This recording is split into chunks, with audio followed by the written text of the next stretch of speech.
Episode की शुरुआत में हम ससाकी को देखते हैं, जो यूजी के स्कूल वाली दोस्त है। केंजाकू यहाँ उसके सामने आता है और बोलता है कि वो एक सॉर्सरर है। उसने इस कॉलोनी में एक बैरियर बनाया है जिसके अंदर कलिंग गेम खेला जाएगा। यहाँ से थोड़ी दूरी पर एक एग्जीक्यूशन ग्राउंड है जो इस बैरियर का सेंटर पॉइंट है। केंजाकू ने इन बैरियर्स को बनाने में बहुत मेहनत की है, लेकिन वो किसी को यहाँ रुकने पर मजबूर नहीं कर सकता। जो आम लोग पहले से ही बैरियर वाली जगह में रह रहे थे, उनके पास एक मौका है कि वो इस बैरियर को छोड़कर जा सकते हैं। केंजाकू खुद उन्हें बैरियर के बाहर छोड़कर आएगा और जाने के बाद उन्हें लगेगा कि वो कोई सपना देख रहे थे। ससाकी पूछती है कि क्या ये एक सपना है, तो केंजाकू कहता है कि ये सपने और हकीकत के बीच की एक दुनिया है, एक कर्स की तरह। ससाकी यहाँ से निकलने का फैसला करती है और केंजाकू उसे अपने साथ बाहर ले जाने लगता है।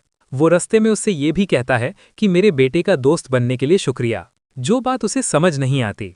तभी उसकी नींद खुलती है और वो बैरियर के बाहर आ गई थी। यहाँ उसे अपना दोस्त इगुची भी मिलता है। यहाँ हम ढेर सारे आम लोगों को देखते हैं। इन्हें केंजाकू ने बैरियर से बाहर निकाल दिया था। इनके सामने एक बड़ा सा काला बैरियर बना हुआ था। इन सब के सपने में केंजाकू आया था, लेकिन अपने बेटे वाली बात उसने सिर्फ ससाकी को बोली थी।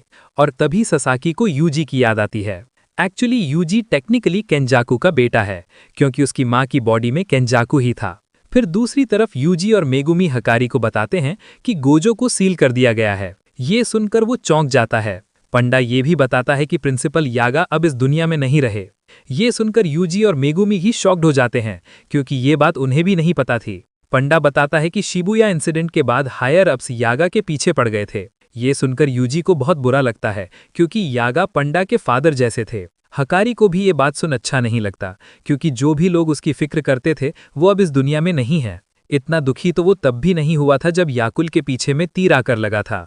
हकारी अब कलिंग गेम में एंटर करने के लिए मान जाता है, लेकिन उसे इसके बदले कुछ चाहिए। पंडा जानता था कि वो जुजुत्सु के कानून में कुछ चेंज करना चाहता है, ताकि अपना फाइट क्लब वो खुले में चला सके। मेगुमी बोलता है कि हकारी को जो भी चाहिए वो मैं करवा दूंगा, क्योंकि मैं जेनिन क्लैन का हेड हूँ।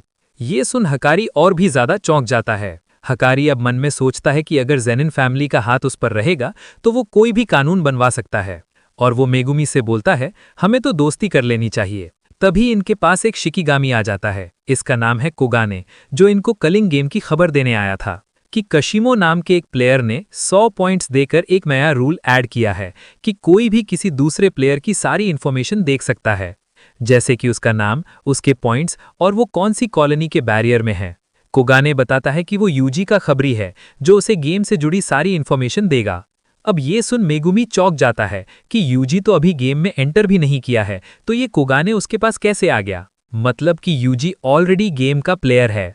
ये लोग समझ जाते हैं कि इसके पीछे सुकुना का हाथ है। उसने 1000 साल पहले केंजाकू से कॉन्ट्रैक्ट किया होगा, बिल्कुल वैसे ही जैसे बाकी पुराने सॉर्सरर्स ने किया था, कि अगर केंजाकू उन्हें वापस जिंदा करता है तो वो उसके कलिंग गेम में जरूर हिस्सा लेंगे। पर मेगुमी को ये बात समझ नहीं आती कि सुकुना की फिंगर खाना तो यूजी का फैसला था, या फिर ये भी केंजाकू का कोई मास्टर प्लान था। फिर ये लोग अब बाकी प्लेयर्स की लिस्ट देखने लगते हैं, जिनमें इन्हें कशिमो के बारे में पता चलता है, जिसने ऑलरेडी 200 पॉइंट्स कमा लिए हैं, यानी कि उसने कम से कम 40 लोगों को एलिमिनेट कर दिया है। अब मेगुमी सोचने लगता है कि अगर वो लोग कशिमो को एक और नया रूल ऐड करने के लिए मना ले तो इन्हें किसी को मारना नहीं पड़ेगा। वो कुगाने से पूछता है कि ऐसे कितने प्लेयर्स हैं जिनके 100 पॉइंट्स पूरे हो गए हैं। तो कशिमो के अलावा सिर्फ एक और प्लेयर था जिसके 100 पॉइंट्स थे, उसका नाम है हिगुरुमा। मेगुमी का प्लान था इन लोगों से ऐसे रूल्स ऐड करवाना जिससे त्सुमिकी जैसे मासूम लोग अपनी मर्जी से गेम छोड़कर जा सकें। पहले तो इन्हें रूल नंबर 8 का इलाज करना पड़ेगा, जो था कि अगर किसी प्लेयर के पॉइंट्स 19 दिन तक नहीं बदलते तो उसे एलिमिनेट कर दिया जाएगा। तो ये लोग एक नया रूल ऐड करेंगे कि प्लेयर्स एक दूसरे को अपने पॉइंट्स ट्रांसफर कर सकते हैं। इससे प्लेयर्स आपस में पॉइंट्स बांट पाएंगे और इन्हें किसी को मारने की जरूरत नहीं पड़ेगी। दूसरा रूल ये लोग ऐड करेंगे कि प्लेयर अपने पॉइंट्स का यूज करके गेम छोड़ सकता है। हकारी बोलता है कि इतना बड़ा रूल तो गेम ही एंड कर देगा, और इस तरह के रूल को गेम मास्टर मानेगा ही नहीं। तो मेगुमी बोलता है कि हम इस रूल में एक कंडीशन भी रखेंगे कि प्लेयर गेम के बाहर निकलेगा तो अपनी जगह किसी नए प्लेयर को अंदर भेज देगा। इन्हें एंजल को ढूंढना था, जो गोजो को प्रिजन रेल्म से आजाद करवा सकती है। साथ ही इन्हें काशिमो और हिगुरुमा से 2 नए रूल्स भी ऐड करवाने हैं। इन्हें प्लेयर लिस्ट में एंजल का नाम मिल ही नहीं रहा था। पांडा बोलता है कि शायद उसका रियल नाम कुछ और है। हकारी पूछता है कि वो दिखने में कैसी है, तो मेगुमी बोलता है कि जब तुम उसे देखोगे तो समझ जाओगे कि वही एंजल है। हकारी बोलता है कि वो और पांडा नंबर 2 कॉलोनी में जाएंगे, वहीं यूजी और मेगुमी नंबर 1 कॉलोनी में, और किरारा बैरियर के बाहर ही रहेगी। काशिमो सबसे स्ट्रॉन्ग प्लेयर लग रहा है, तो हकारी को ही उससे लड़ना पड़ेगा। वहीं पांडा अपनी स्मेल करने की शक्ति से एंजल का पता लगाएगा। किरारा पूछती है कि वो उनके साथ क्यों नहीं चलेगी, तो हकारी बोलता है कि युत्ता जब से बैरियर में गया है उसने इन्हें कॉल नहीं किया है, मतलब बैरियर के अंदर जाते ही बाहर की दुनिया से कनेक्शन कट हो जाएगा, तो बाहर की खबर रखने के लिए किसी को तो रुकना होगा। यूजी नहीं चाहता था कि वो और मेगुमी एक ही कॉलोनी में जाएं, उसे डर था कि सुकुना मेगुमी के साथ कुछ कर ना दे, पर मेगुमी उसे बोलता है कि ऐसा कुछ नहीं होगा।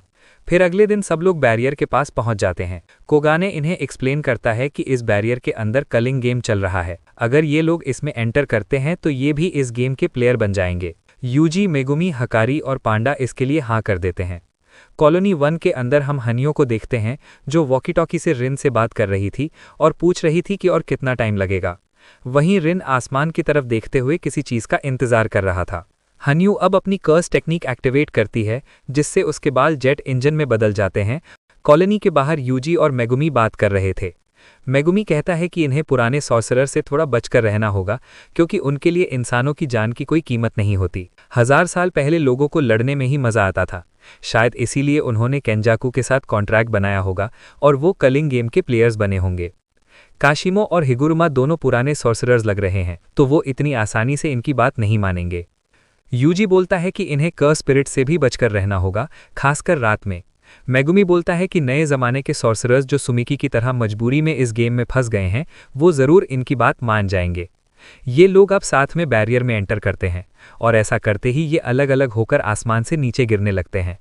असल में कलिंग गेम के 9 फिक्स लोकेशंस हैं और प्लेयर इनमें से कहीं भी गिर सकता है। ये चीज़ रूल्स में नहीं लिखी गई थी। इन 9 लोकेशंस पर कुछ प्लेयर्स पहले से ही कैंप करके बैठे हुए थे। रिन आसमान से यूजी को गिरते हुए देखता है और सिग्नल दे देता है। तभी हनियो उड़ते हुए आती है और यूजी को टक्कर मार देती है, और दोनों एक बिल्डिंग से जाकर टकरा जाते हैं। हनियो के इस अटैक से लोगों की चटनी बन जाती है, पर वो हैरान थी कि यूजी को कुछ भी नहीं हुआ। वो समझ जाती है कि यूजी बहुत ताकतवर है, और वो अपने पार्टनर को भी इस तरफ बुला लेती है। लेकिन तभी यूजी एक पत्थर फेंक कर उसे मार देता है और हनियो सीधे नीचे गिर जाती है। तभी हनियो का पार्टनर हबा भी यहाँ आ जाता है। उसके बाल हेलीकॉप्टर के पंखों जैसे हो जाते हैं। हबा यूजी पर गुस्सा हो जाता है क्योंकि उसने हनियो को गिरा दिया। वहीं यूजी सोच रहा था कि वो इनसे हिगुरुमा के बारे में कुछ पूछ लेगा। रिन दूर से ये सब देख रहा था और वो पहचान जाता है कि वो लड़का यूजी है। इधर मेगुमी ने भी एक लड़की को हरा दिया था जिसने पहले उस पर अटैक किया था। मेगुमी को भी चिंता हो रही थी कि यूजी कहाँ है। ये कॉलोनी शिबुया वाले बैरियर से ज्यादा बड़ी थी, लेकिन उन दोनों का टारगेट एक ही है, हिगुरुमा को ढूंढना। इधर यूजी और हबा की फाइट हो रही थी। यूजी हबा की टांग पकड़कर उसे नीचे फेंक देता है, जिससे हबा समझ जाता है कि यूजी बहुत स्ट्रांग है। हबा सिर्फ अपने पंखों से ही अटैक कर रहा था, तो यूजी एक बिल्डिंग के अंदर चला जाता है। हबा बिल्डिंग को कट करते हुए अंदर आ रहा था। अब यूजी उसके सिर पर एक जोर का मुक्का मारता है, जिससे हबा को चक्कर आ जाते हैं। वो अभी भी हार नहीं मानता, तो यूजी उसकी टांगों के बीच में लात मार देता है, जिससे हबा बेहोश हो जाता है। यूजी सोचता है कि अब इससे हिगुरुमा के बारे में कैसे पूछूंगा। तभी रिन पीछे से आता है और बोलता है, मुझे पता है हिगुरुमा कहाँ है, और ये भी कि वो यूजी को जानता है। यूजी हाई स्कूल में टाइगर कहकर बुलाया जाता था। ये सुन यूजी समझ जाता है कि रिन उसके होमटाउन सेंडाई से है। रिन अब यूजी को कहीं ले जाने लगता है। यूजी पूछता है कि वो दोनों तुम्हारे दोस्त थे क्या? तो रिन बोलता है कि वो मजबूरी में उनके साथ काम कर रहा था, वरना वो भी उसे एलिमिनेट कर देते। खैर, रिन का कहना था कि हिगुरुमा इकेबुकुरु नाम की जगह पर है। दूसरी तरफ रेमी भी कहती है कि उसे पता है हिगुरुमा कहाँ है। मेगुमी बोलता है कि अगर तुम झूठ बोल रही हो तो तुम्हें इसकी सजा जरूर मिलेगी। मेगुमी यूजी की तरह नहीं है। अगर पॉइंट्स कमाने के लिए उसे किसी को मारना पड़ा तो वो पीछे नहीं हटेगा। उसे ये भी पता चलता है कि रेमी कोई पुरानी नहीं बल्कि नई सॉर्सरर है। रेमी बताती है कि आम लोगों को तो बैरियर से बाहर जाने का मौका दिया गया था, लेकिन हम जैसे सॉर्सरर्स जो पहले से ही इस जगह में रह रहे थे, हमें ये मौका मिला ही नहीं, और हमारे लिए ये कलिंग गेम 12 दिन पहले ही शुरू हो गया था। मेगुमी समझ जाता है कि नए सॉर्सरर्स भी उनके लिए खतरा बन सकते हैं। रेमी अब बोलती है कि हिगुरुमा शिनजुकू एरिया में है, और यहीं एपिसोड एंड हो जाता है।